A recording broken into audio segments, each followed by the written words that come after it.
अस्सलामुअलैकुम, क्या हाल चाल है सबके। आज हम आपके लिए बोनलेस चिकन कढ़ाई लेकर आए हैं। बहुत ही आसान रेसिपी लेकिन बहुत मज़ेदार। तो आइए चलते हैं रेसिपी की तरफ और इसे बनाते हैं हम झटपट सा। तो यहाँ पे मैं इसमें डाल रही हूँ आधा कप घी और अभी मैं थोड़ा और डालूँगी।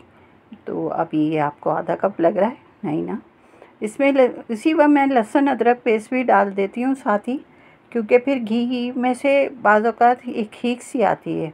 तो घी अभी हमने और भी डाला है और अब इसमें 2 मैंने जवे लहसुन के भी डाल दिए हैं, ताकि जो हम मुर्गी इसमें जब फ्राई करें तो उसकी हीक जो है वो निकल जाए मुकम्मल तौर पे।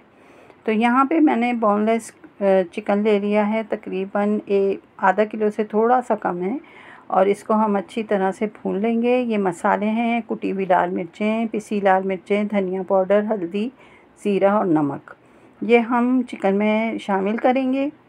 और यहाँ पे मैंने 2 टमाटर का पेस्ट लिया है और इसको हम पहले डालेंगे चिकन के अंदर और इसके साथ हम इसकी करेंगे भुनाई। थोड़ी देर हम इसको पकने के लिए रख देते हैं ढक के, और इसके बाद हम इसको वो धुआं हो गया है मेरा घर। अब ये जो मैंने मसाला आपको बताया था वो सारा इसमें शामिल कर देते हैं और इसके साथ हम इसकी भुनाई कर लेते हैं। तो बहुत ही इजी रेसिपी है हमेशा की तरह, और भुनाई पे ही ज़ोर देती हूँ मैं हमेशा, ये तो आपको पता है। यहाँ 1 टेबल स्पून हरा धनिया ज़रूर डालिएगा, इससे जो है वो जायका और खुशबू लाजवाब हो जाती है। आज़मा के देख लीजिएगा। अब देखें घी ऊपर आ गया है, तो यहाँ पे हम 3 से 4 टेबल स्पून दही इसमें शामिल करेंगे और अब इसके साथ भी इसको हम भून लेंगे। मसाला और दही तकरीबन अब भुनने के लिए करीब हैं और ये इतनी झटपट बनेगी कि आप सोच भी नहीं सकते। अच्छा, यहाँ पे छोटी 4 प्याज थी जिसके मैंने छोटे छोटे गोल पीस काट लिए थे, तो वो मैंने इसमें शामिल किए। आप एक दफ़ा इस तरह कढ़ाई बना के देखिएगा।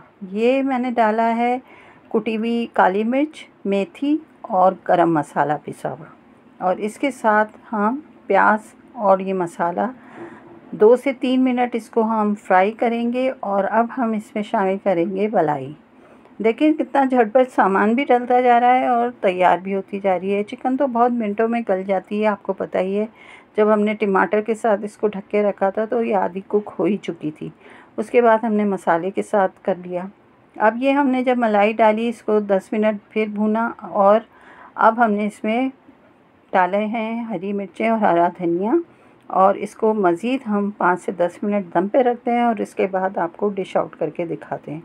तो ये बेहद लज़ीज़, आप यकीन करें इतनी झटपट बनी है ना कि मैं ख़ुद हैरान हूँ कि ये इतनी जल्दी कैसे बन गई है, और इतनी ही जल्दी सब ने खा के ख़त्म भी कर दी। माशाल्लाह माशाल्लाह। तो ये रेसिपी आसान है और मज़ेदार भी, तो इसको ज़रूर बनाइएगा और मुझे बताइएगा आपको ये रेसिपी कैसी लगी। और दुआओं में याद रखिएगा और फुल वॉच कीजिएगा, और जाते जाते एक लाइक तो बनता है, दिल माने तो ज़रूर लाइक कीजिएगा। और फिर मिलेंगे इंशाल्लाह। जब तक दें इजाज़त, अल्लाह हाफ़िज़।